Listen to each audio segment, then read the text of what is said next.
The Concerned Citizens of Tillery was established in 1978 when the local majority white school system, the school board decided to close our school. One of the questions that we raised at that time was why were they closing our school when they were leaving a school open that was in a crossroads. Tillery has always been a town. It had grocery stores, it had a ABC store, it had a post office, it had auto mechanic, repair shop, it had a gas station, and where they were going to leave the school open had none of this. We did not know at the time of the impact of the New Deal on Halifax County, North Carolina, which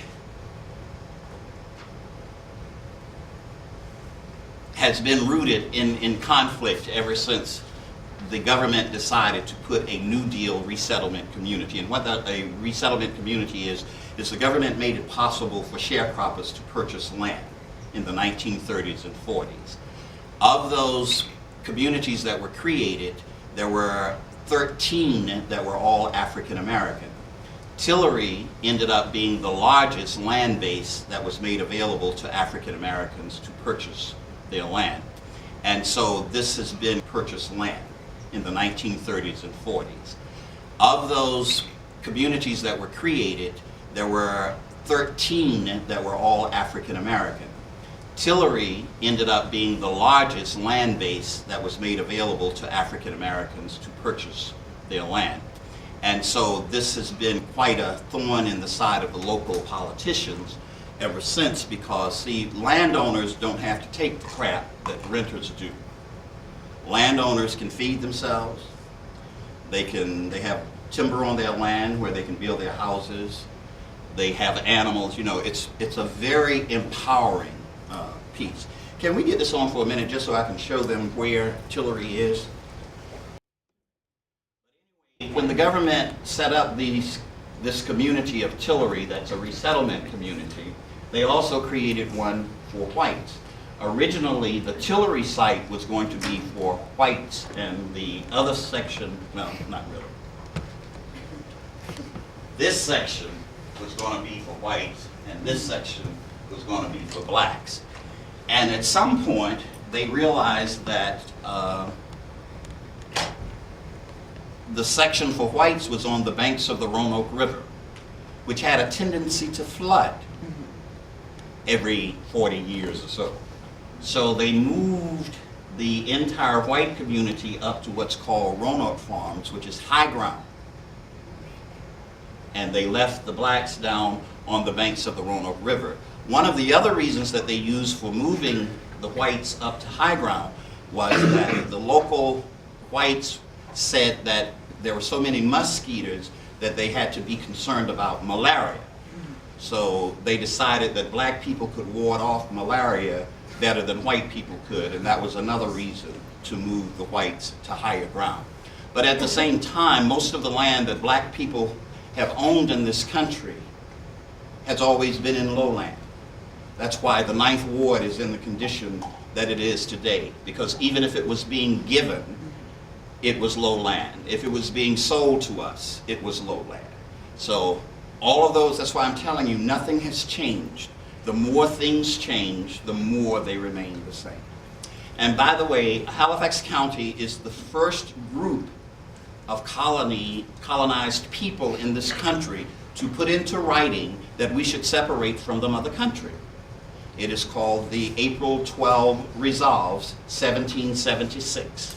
They are the first ones to put it in writing. So our motto today is first in freedom. Whoopity-doo. Okay? And the birthplace of independence. So, we are the poorest county in the state of North Carolina. 27% of the population lives below the poverty line. African Americans, well, we get that piece. 33% of all children in Halifax County live in poverty. 60% of black children are raised in poverty. And the average per capita personal income is $16,882. Of course, now with those young people that we brought to the Majority Health Forum today, we average about $7,000 in Tillery, North Carolina as an income. The Roanoke Rapids, I believe that there are 112 public districts in the state of North Carolina. Roanoke Rapids ranks in the top 10. Halifax and Weldon rank in the bottom 10. Roanoke Rapids has a school population that is about 92% white. Halifax County has a population that is 92% black.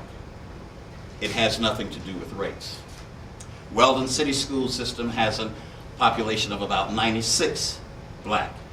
And we are at the very bottom for SAT scores and all.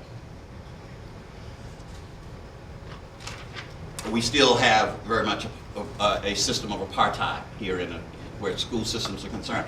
And I say this about Halifax County, but you can go to any county, especially in eastern North Carolina, and find this, because that's where the majority African American population is located, and just find the same scenario played over and over again.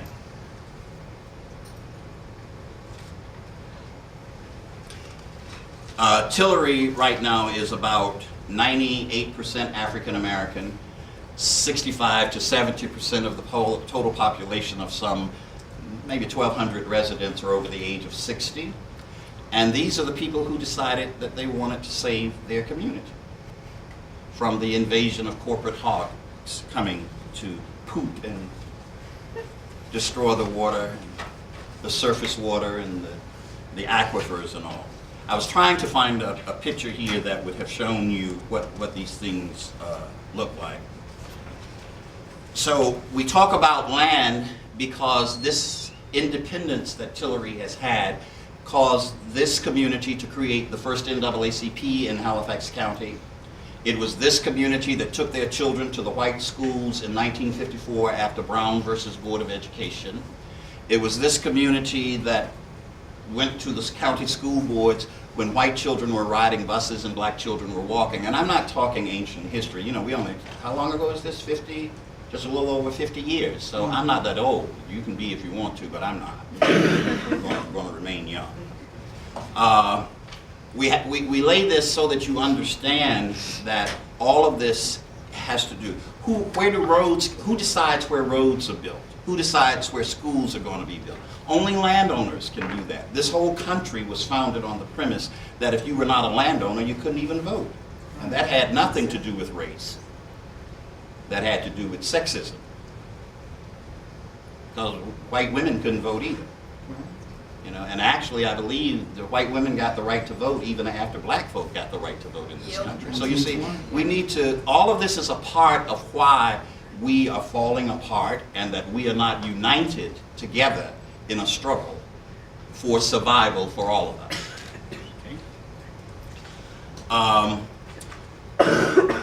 The school closing, we kept the school open from 78 until 81. When I went back in 1965, we had between 500 and 600 children in grades 1 through 8. By 1981, we had less than 100 children in K6, which tells you about the out-migration. And so the only people who are really left are people who are firmly rooted. The interesting thing about that, though, is that the folk who left, they never left home. They always talked about coming home. And actually, they are coming back home now as we reach this retirement age and think that we've got some Social Security that we understand is being threatened, even though they don't want to tell us that they're using the money to do something else with rather than use it for what it's supposed to be used for. The school was closed. They told us they would bring us economic development, and they were going to bring us sewing factories, a sewing factory. They brought the sewing factory in. We counted a total of 8 people from the community who ever got employed. But the interesting thing about this sewing factory was that it had an agreement with the government that if it trained people to sew, the government would pay for the first 6 months of their wages. And then at the end of 6 months, if the person was qualified, you would hire them on. Well, they did that. And then at the end of 8 months, the first sewing company who was making children's underwear, sold the sewing company to a company that was making ladies' lingerie. Well, guess what? Now we have to train the sewers all over again. So this person now gets all of the money to train the people to do it. We went through this process for about 6 or 7 years, and we had a total of 8 sewing factories that came through Tillery. And no one that I know of, no one income was improved because you were making minimum wage and also sewing on production. And every time you would get adjusted, you got to learn to do something else. And I mean, this is a whole revamping, bringing in new machines and all. The man who was selling the company, they were getting rich. People were still remaining very, very poor. 9 out of 10 corporately owned facilities were in African American communities. You know what my health director said to me when I raised the issue with him? Well, Gary, you have to understand that land is cheaper in black communities than it is in white communities. Why? That's the same reason that the $500,000 home goes down in value when the 4th black family moves into your neighborhood, even though they can afford the $5,000 home. And by the time 10 black families move in, boy, tax base is gone.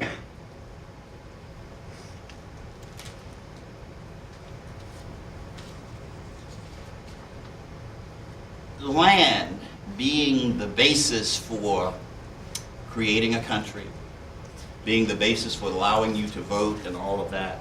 And by 1920, black people in this country had amassed in the neighborhood of 16 million acres of land. There were 940-some thousand black farmers in this country. In 1920, 1 in every 7 farmers was black. In 1982, 1 in every 67 farmers was black. In 1910, we owned almost 16 million acres. In 1982, we owned only 3.1 million acres. And the question that we have to ask is, the 16 million acres was accumulated by a group of folk who had no education. Here I am, a college graduate. All my brothers and sisters are college graduates, which means most everybody in my community now is a college graduate, and we can't hold on to the land. But you see, we were being called Negroes or Negroes back then. We were not being called minority, which is another name that we have, which teaches us that it's always better over there than it is right where you are. In 1982, black farmers in North Carolina owned 400,000 acres of land. I'm sorry, in 1950 we owned 1.2 million acres, and in 1982 we owned 400,000. Between 1920 and 1992, black farmers in this country declined by 98%. You heard of the Pickford versus Glickman class action on behalf of black farmers when we sued the U.S. Department of Agriculture for not treating us the same way that it treated black farmers, white farmers? Filed in 1998, and we came out with a settlement in 1999 that said that all black farmers who could prove discrimination would get $50,000 and debt relief. We figured the debt relief would average about $150,000 per person. We had 24,000 black farmers who immediately applied. Only 12,000 were accepted, and the average debt write-off was $17,000. because farmers were being denied access to the class because they misspelled the name of the county in which they lived. They misspelled the name of the agent that they talked to. The average age of the black farmer is somewhere between 60 and 65 years old. Do you know what group of people we are talking about? We're talking about I can't get it, they are not, we're the inheritors of Jim Crow. They are from Jim Crow. Mm-hmm. They were denied access to education in this country. So how are they can't even spell their own names, can't even write their names, and yet you're going to deny them, even though the proof is there that you did not do for them what you did for the white farmer. The more things change, the more they remain the same. We were losing land at a rate of about 9,000 acres a week, but I want you to hear some of these statistics, if I can find it very quickly. According to a report issued by Prairie Fire Action Group, located in Des Moines, Iowa, 2 companies, Cargill and Continental, control 50% of the world's grain trade. 3 companies, IPB, Cargill, and ConAgra, slaughter over 80% of all red meat in the world. ConAgra is the second largest pork processor, second largest beef packer, the largest lamb packer, largest seafood processor, second largest poultry processor, and the largest flour miller in the world. During the 1980s, while black farmers were suffering through a major farm crisis, ConAgra sales increased 1,730%. Their net income increased 1,054%. Their assets increased 1,280%. And the farm debt in this country grew from $166 billion to $210.4 billion. Now, we going out of business, so it ain't us that's getting it. Who was getting it? ConAgra, IBP. Okay? We could go on and on and on and on with these kinds of things, but the basic thing is that 66,000 black farmers never had the opportunity to file an application to be put into the class action lawsuit. We settled a case for $2.4 billion in 1999. It is now 2006, and we have only collected $800 million. The more things change, the more they remain the same. I'm going to stop. This could go on and on and on. I do want you to find another word for the word minority.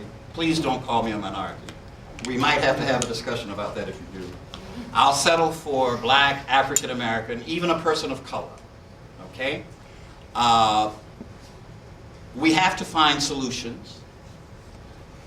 And part of the majority of those solutions are not in the black community. And they're not in the poor communities. They lie in the communities of power. So, of course, when they told us that we were getting another economic development program, our ears perked up just a little bit more, because now they told us we were getting hogs. How many mathematicians I have in here? We got a few of them, maybe?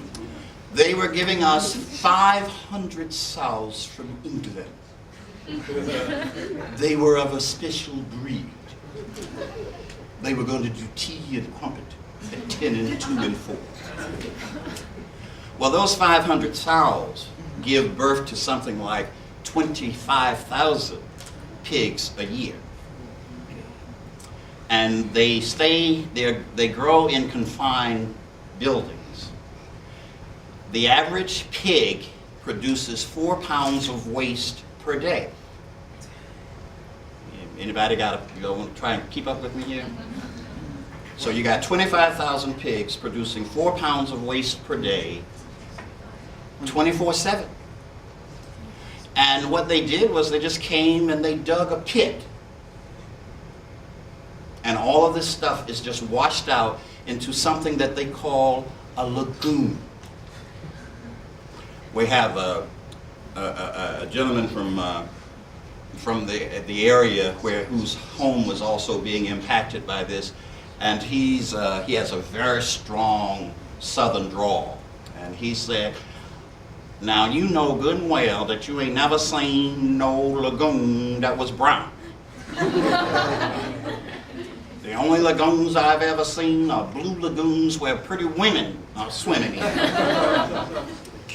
So you're digging pits that are 30 feet deep. You know what a football field is? As big as a football field. And the scientists from North Carolina State University told us we didn't have to worry. I mean, you have gone through the aquifer that's putting water into my well, and I don't need to worry. When our wells were dug in the 1930s, when the government allowed us to purchase the land, that our wells are anywhere from 15 to 20 feet deep, and you're digging 30 feet. But if I want to put a bathroom in my home, I have to have a permit from the health department that will run me, not the permit, but to put the system in will cost me somewhere around $5,000 to $6,000. And that was back in 1991. We aren't even going to talk about what it would cost today.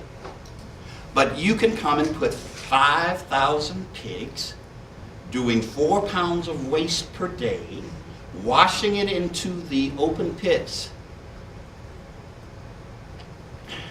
And that should be okay. One scientist told me, as we were in a meeting, and I asked him, why do you all think that you can just do this, you know? And he goes, oh, Mr. Grant, don't worry. There's nothing to worry about. It's no worse than the deer running through the forest. I mean, this is how dumb they think you are. Like, I don't know, you ain't never seen 5,000 deer running through the forest. And you certainly haven't seen them standing still pooping. But because of what they, and I'm being nice this evening, our t-shirt says, you got a pencil? You might want to write this down. Write it, each word under it, and make the first letter real big, okay? Our t-shirts say swine. The second word is habitat. The third word is. And the fourth word is terrible. And if you haven't gotten it yet, okay? We thought it was a pretty good thing to call yourself the shit group, you know? That's what you're giving to us. But the radio station said they couldn't put our ads on the radio. That's not one of the words that's acceptable. But at any rate, we were able to organize ourselves across culture, class, and yes, even race, and create the first intensive livestock ordinance in the state of North Carolina that did not tell the industry, you cannot come. It just simply said, if you're coming, here's what you'll have to do. And guess what? The industry doesn't want to do anything. Why? Because it could leave Halifax County and go right over to Northampton County, who didn't have an ordinance, and poop all over the citizens of Northampton County. We have, let me see if I can get it right, the 15 largest hog producing counties in North Carolina have at least a 30% African American population. Now, when we look at where they are put, the population goes up to about 90%. But you have to do the research. We work with the University of North Carolina School of Public Health with a fine young researcher by the name of Steve Wing, who stays in trouble. Gets me in trouble. I wasn't into trouble until I met Steve. And so our first thing was, when we went to the legislators, you won't believe this. You know what they told us? When we went to Raleigh to tell them, you all have got to stop this happening in eastern North Carolina. We took documentation with us. We said in Iowa, which is the largest hog producing state, in Nebraska, which was the second largest hog producing state, in wherever. And you know what they told us? That's for Iowa and Nebraska. That's not North Carolina. That's the first time that I found out that hog shit smelled differently in North Carolina than it does in the rest of the country. I mean, and you're supposed to accept this. We're supposed to accept this. Why? Because we keep throwing this word minority around. The first, after we did our own well survey, the first study to be done was to document where the facilities were located. And guess what? Lo and behold, I wrote a special thing here. You need to hear this. Well, I wrote two things. I copied Margaret Mead for one. Y'all know Margaret Mead, right? She said that never doubt that a small group of thoughtful, committed citizens can change the world. Indeed, it is the only thing that ever has. So we don't have to have 10 million people, okay? But finally, as professionals, I don't know what you're studying, and I'm sure it's something to do with environment. You have to be serious about addressing racial and economic disparities unless these are acknowledged. Institutional injustice and institutionalized racism will continue to take the side of the powerful rather than the sides of people. This is about who has the power to do what to whom. And quite frankly, brothers and sisters, I'm tired of the shit being dumped on me. Thank you very much.